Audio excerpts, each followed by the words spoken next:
Hello, Congresswoman Demings. Good evening. It's great to be with you. Thank you so much for coming on the show and talking to me. I want to get into everything with you because you're such an interesting person. And I read somewhere that you held your first office in 6th grade. Do you know what I'm talking about? Oh my God. So look, first through fifth grade, I went to a all-black school, first through fifth. And then in 6th grade, our school was integrated, so I was transferred to a school that was much closer to my home. I grew up in a rural part of Jacksonville, and I was selected to be a school patrol.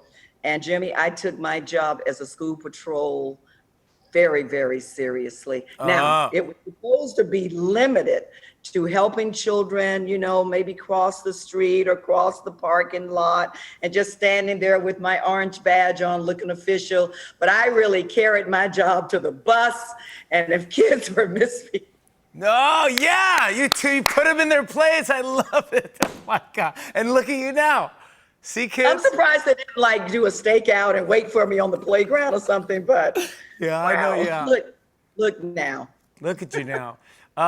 With everything that's going on, I mean, there's so much happening in this world, gosh, I just want to first off and say I think you've done a great job.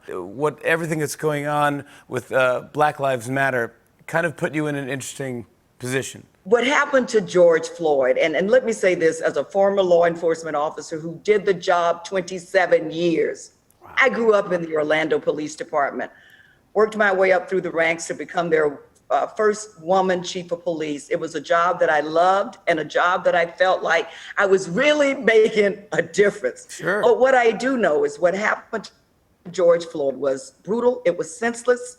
It was murder. And the persons responsible are being and should be held accountable. What happened to Breonna Taylor? We need to look at our policies at law enforcement agencies all over this country. No-knock warrants, I'm very familiar with them. They've always been high risk, they're dangerous. And so when we look at the things that we're doing or proposing in the George Floyd Justice and Policing Act, we're dealing with who we hire, we're dealing with training, we're dealing with policy, and trying to develop a national standard. So whether you're a 10-person agency in a small town or a 36,000-person agency in a big city, there will be some national standards that really will help to govern how police departments operate, and that's a good thing. All those years as police chief, is there something that you're most proud of? When I was appointed chief, at the end of 2007, crime was at an all-time high in Orlando. I knew that if I had not been successful in reducing the crime rate, we know what people would have said. First woman chief, oh my God, she can't handle that job. And my God, she's a Black woman too, perhaps. They may have said that. But instead of focusing on the crisis, I chose to focus on the opportunity. I reorganized the department. I disbanded some units that were pretty dysfunctional, and we worked very closely with our community, and we were able to reduce violent crime by over 40%. Wow. I'm very proud of that. Is there something you wish that you did a better job of?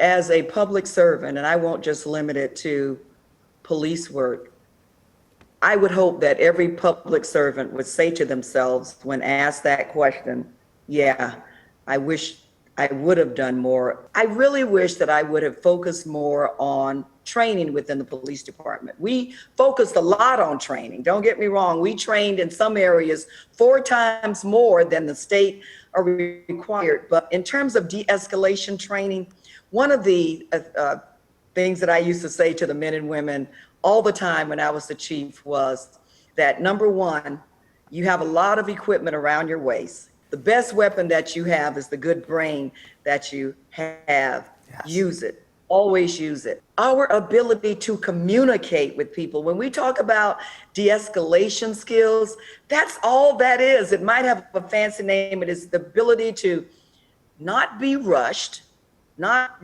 responding to the next call before you finish this one, but really take your time and use the best weapon that you have been issued, your brain, and the gift of gab, to de-escalate the situation. Now, let me say this.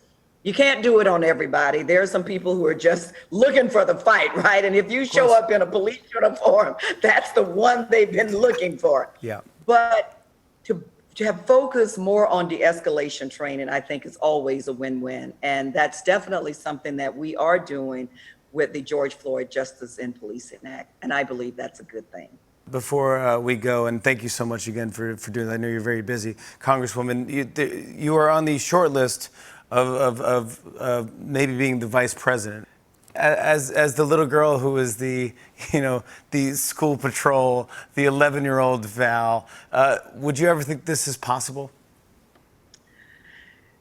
What my parents helped me to see, or what they made their 7 children and their baby daughter believe, was that only in America it's possible. And if we look historically, America has let us down in some areas, but as a nation, we've always seemed to have the ability to stand up and get it right, whether that's the women's rights movement, the civil rights movement, the voting rights movement, marriage equality and equal rights.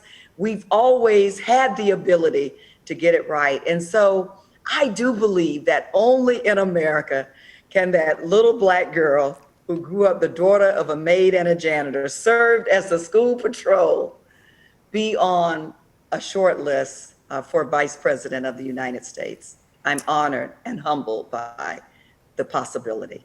Congresswoman, thank you so much for coming on our show and talking to me. I would love to talk to you more, and I would love to see you in person one day, hopefully soon. On and on and on. I said.